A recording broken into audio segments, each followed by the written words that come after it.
వసంతకాల మహిమ ఎంత హృదయంగమంగానున్నది.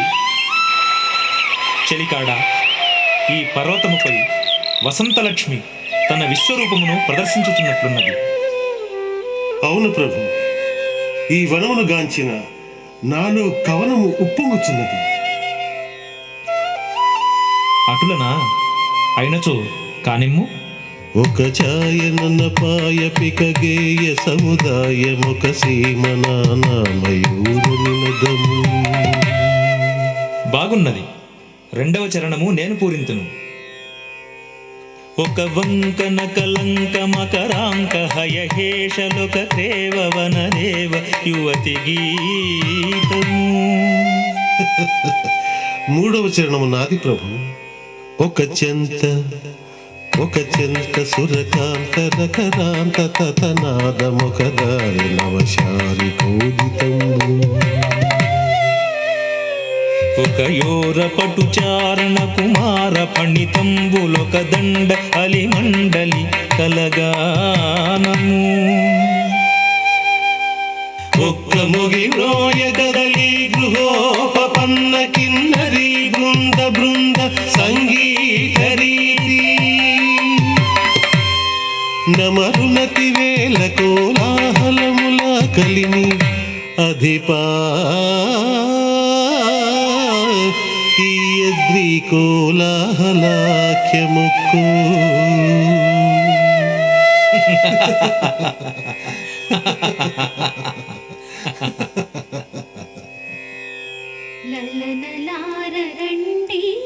చెలికాడ, అద్భుతమైన గానం.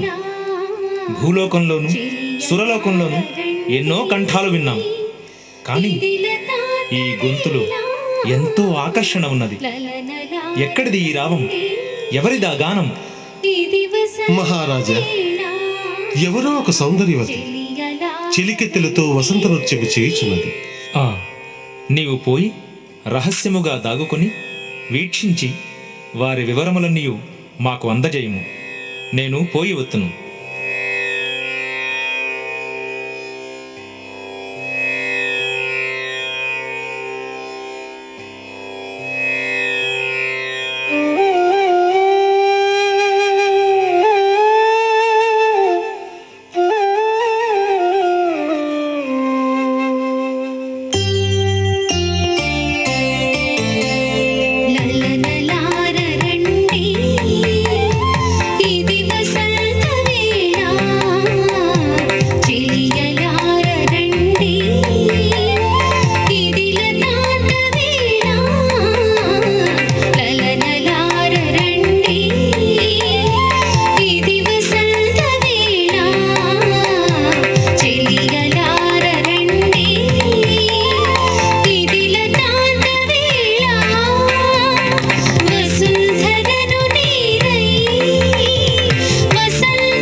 చూడు కలికి తీని కాలువలాపు తీరుగా పుష్పాల ఉప్పొడుల కట్టలివి పొలతి పొగడ మొక్కలు గుబురు పొదరింట ఎవరది మదన మూర్తియు కాదే మాది మదనుడొక్కడి కాదు ముదిత రతి కాంతయు సురతాంతమున నుండి సురతి సురతాంతమున నుండి సురతి కళకళార రండి ఇది వసంత వేళ చిలియలార రండి ఇది లతాంత వేళ ఇది లతాంత వేళ ఇది లతాంత వేళ.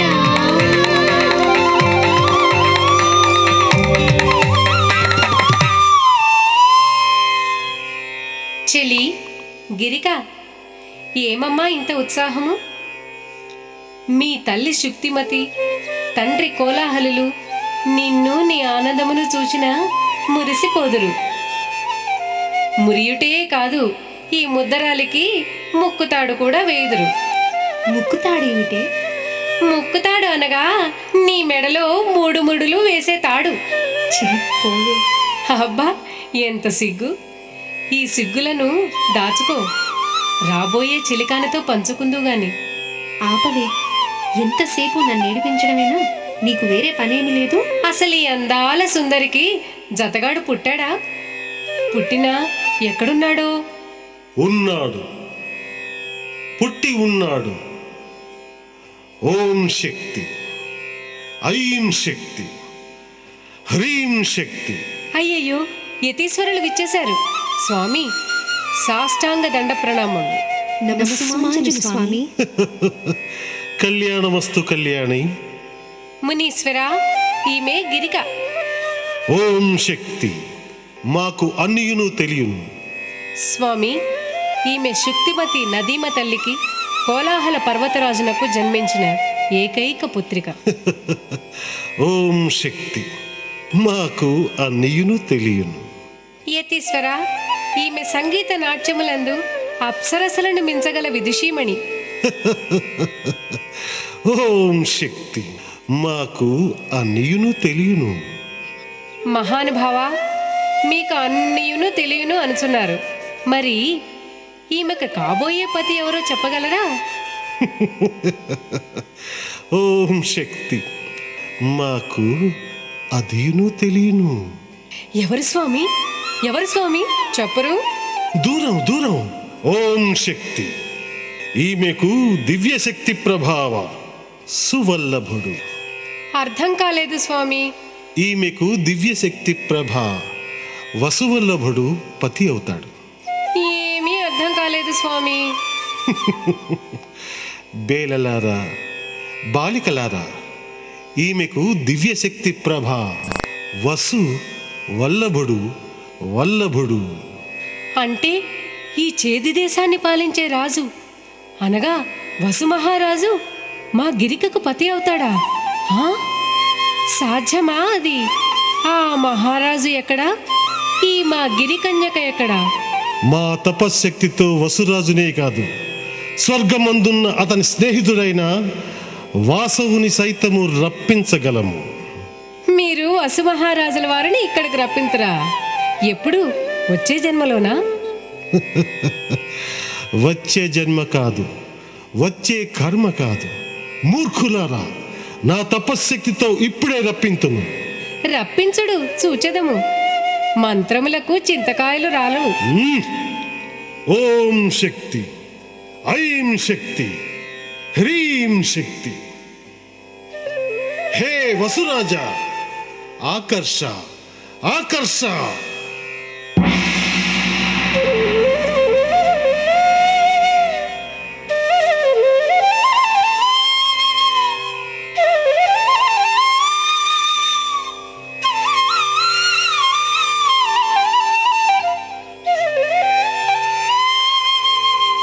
చెలికత్తెలారా, మీరును నేనును నిష్క్రమింతుము.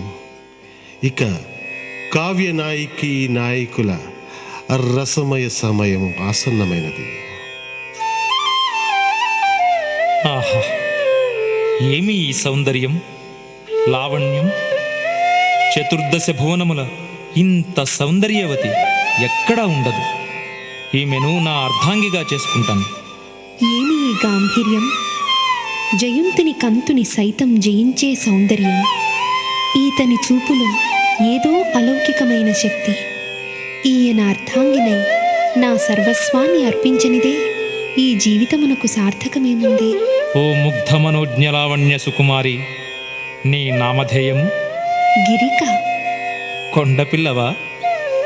కోలాహల పర్వతరాజు పుత్రికను, శుక్తిమతి నదీమ తల్లి అన్నుంగు బిడ్డను. ఓహో, అందుకే పర్వతములోని కాఠిన్యము, నదిలోని సౌందర్యము నీ హృదయమునందు కనపడుచున్నది. అటులునా? మీలో కూడా రాజులలోని కపటము, దేవతలలోని వాత్సల్యము మీ మాటలలో కనిపించుచున్నది.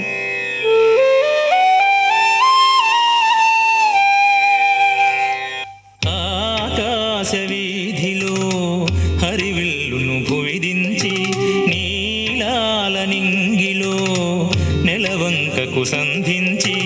ఆకాశ వీధిలో హరివిల్లును భువిదించి, నీలాల నింగిలో నెలవంకకు సంధించి. హృదయరాణి నిన్ను పొదివి బట్టుకొని కలల ఊయలకు నెక్కించి. హృదయరాణి నిన్ను పొదివి బట్టుకొని కలల ఊయలకు నెక్కించి. సుధలు చిందుని మధురమైనలే పెదవుల నవ్వులు పరికించి. సుధలు చిందుని మధురమైనలే పెదవుల నవ్వులు పరికించి. ఉదయ సంధ్యయే నుదుటి బోటుగా, పడమటి సంధ్యయే పారాణి దీదగా. పాడవా సఖీ, తీయగ పాడవా సఖీ, పాడవా సఖీ, తీయగ పాడవా సఖీ.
దీపంతో నింగి మూలలను వెలిగించి, నీదాపున స్నేహంతో అప్సరాంగనల నలరించి.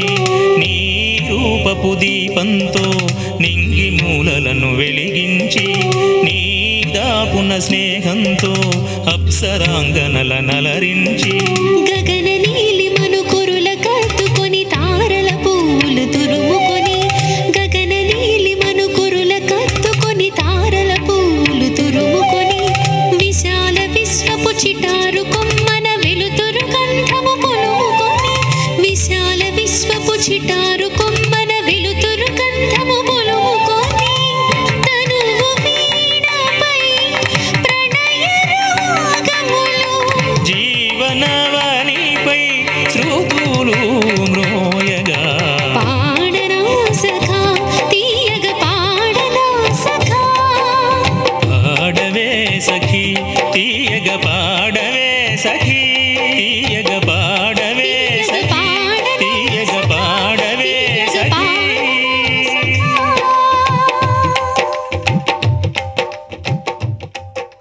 ఒకటి మించి ప్రవహించుచున్న రసఝరులవలే ఈ వసుచరిత్ర సాగినది. ఇప్పుడు తెనాలి రామకృష్ణ కవివారి పాండురంగ మహత్యం నుంచి నిగమశర్మ కథను తిలకిద్దామా? నిగమశర్మ పేరుకే నిగమశర్మ. అది నేతి బీరకాయ వంటి పేరు. బ్రాహ్మణ కులమను సాలగ్రామ ఖనిలో జనించిన జాత్యల్ప పాషాణం నిగమశర్మ. వాని చదువులు చిల్క చదువులు, వాని శీలము పిల్లి శీలము. పెడదారి పడుతున్న ఈనాటి యువతరానికి ఒక్క ఉదాహరణ నిగమశర్మ. ఇతగాడు కళింగ దేశంలో వేదముల్ ఓసిన గాదె వంటి సభాపతి అను సద్బ్రాహ్మణుని కుమారుడు. నూనూగు మీసాల నాటికే వేదాధ్యయనం పూర్తి చేశాడు. కానీ పురుషార్థాలలో కామం వైపు మొగ్గాడు. తిరుగుబోతు అయ్యాడు. ఇంటి పరువు మంటగలిపాడు. అప్పుల పాలయ్యాడు. తల్లిదండ్రులు వృద్ధులు. కాపురానికి వచ్చిన భార్యను కన్నెత్తి అయినా చూడక వారకాంతల ఇండ్లలోనే కాపురం వెలిగిస్తున్నాడు. అట్టివానికి ఒక అక్క ఉన్నది. ఆమె తమ్ముడి వైనం తెలుసుకుని చక్కదిద్దడానికి అంతలు నింతలునగు సంతానంతో భర్తతో సహా పుట్టింటికి వచ్చింది. వచ్చి వారంలో పుట్టిల్లంతా తానై తిరిగి తీర్చిదిద్దింది. ఇక తమ్ముడిని దారిలో పెట్టాలనుకుంది. ఒక్క రోజున చుక్క తెగిపడినట్లు ఇంటికి నిగమశర్మ వచ్చాడు. అప్పుడు ఇలా కనిపించింది నిగమశర్మ అక్క, సిసలైన తెలుగింటి ఆడపడుచు. పరికించండి. బిడ్డ చనుద్రావనిట్లను బిసరుహాక్షి